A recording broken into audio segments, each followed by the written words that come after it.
एक वजीर है కొండా సురేఖ मैडम, उनकी बेटी सुष्मिता, तो क्या बोले उन्होंने ఏమైందట అంటే మొన్న ఈ మధ్యన ఒక కేసు అయింది, పోలీస్ కేసు. ఏమిటిది కేసు?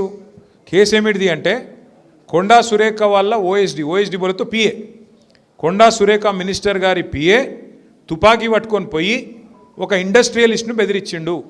उसके सर पे बंदूक लगा के तू पैसे देता नहीं देता बोल के उसको डराए बोल के पुलिस केस करे. सो उसको पकड़ने के लिए पुलिस उनके घर पे पहुंचे, मिनिस्टर के घर पे. मालूम कहाँ पे क्या हुआ?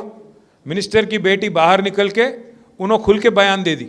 బయటకు వచ్చి మినిస్టర్ బిడ్డ చెప్తుంది, ఏ తుపాకీ మాది కాదు, ఆడు బెదిరించినోడు మావాడు కాదు, తుపాకీ ఇచ్చింది రేవంత్ రెడ్డి, బెదిరించింది రేవంత్ రెడ్డికి దగ్గరోడు రోహిన్ రెడ్డి, వాడు బెదిరించిండు, మావాడు ఎందుకు బెదిరించిండు అని చెప్పి మినిస్టర్ బిడ్డ చెప్తుంది.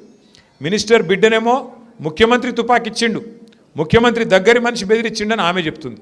మరి పోలీసు వాళ్ళు ఏం చెప్తున్నారు? కాదు కాదు, మినిస్టర్ భర్త తుపాకీ ఇచ్చిండు, మినిస్టర్ పిఏవై బెదిరించిండు అని వాళ్ళు చెప్తున్నారు. అంటే ఇక్కడ ఒకటి మాత్రం పక్క, బెదిరించింది పక్క, తుపాకీ పెట్టింది పక్క, ఇద్దరులో ఎవడు బెదిరించిండు అన్నదే పాయింట్. ఆఖరికి ఏమైంది ఎరికేనా? మిమ్మల్నేమో బండి నో పార్కింగ్ జోన్లో పెడితేనేమో మిమ్మల్ని వచ్చి పోలీసు బాగా జులుం చేస్తాడు, నకరాలు చేస్తాడు.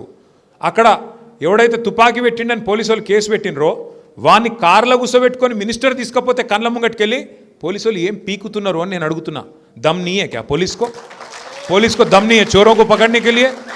क्या उखाड़ रहे हो आप, क्या कर रहे हो आप? इस वास्ते बोल रहा हूँ मैं, आज क्या हो गया स्टेट में, रउडी शीटरों के हाथ में आज अपना स्टेट चला गया. రౌడీ షీటర్, బందూక్ చలానే వాళ్ళే రౌడీ షీటర్ల చేతుల్లోకి ఇవాళ రాష్ట్రంలో పరిపాలన వెళ్ళిపోయింది. మీ జూబ్లీహిల్స్లో కాంగ్రెస్ ఇచ్చిన క్యాండిడేట్ కూడా ఆయన కూడా గసంటోడే, ఆయనేం సకటోడు కాదు.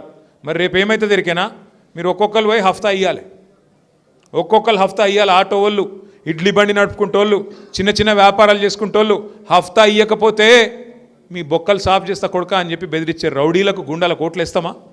అసొంటోళ్ళకి కోట్లు వేద్దామా హైదరాబాద్లో? గదే ఆలోచించుకోవాలి. జూబ్లీహిల్స్లా గిసొంటోళ్ళే దొరికిర్రాయిగా. ఇక మొన్న చూసిరు కదా వాళ్ళ ఊరేగింపు, నామినేషన్ ఊరేగింపు తీసిరు. ఎవడున్నాడు రబాయిన్లా అంటే ఒక వ్యభిచార కొంప నడిపినోడు, ఒక గుండగాడు, 10 మంది రౌడీ షీటర్లు, మొత్తం రాష్ట్రంలో ఉన్న రౌడీల ముఖ మొత్తం దిగింది ఆ నామినేషన్ ర్యాలీలో. గిసొంటోళ్ళకు టికెట్లు ఇచ్చి ఏం చెప్తామనుకుంటుంది కాంగ్రెస్ పార్టీ? గందుకే అంటున్నా నేను, इसलिए बोल रहा हूं मैं, ऐसे लोगों को सबक सिखाना है और सही रास्ते पे फिर पटरी पे अपने स्टेट को लाना है. आप सभी भाइयों से मैं रिक्वेस्ट करता हूं. हैदराबाद में ये होता कि हम लोग पोलिंग के दिन पोलिंग में नहीं जाते. ऑटो भाइयों से भी मेरी रिक्वेस्ट है, उस एक दिन के लिए मेहरबानी करके आप सब लोग जिद ठान लो, सुबह से लेकर शाम तक उस दिन हमारे लिए काम करो.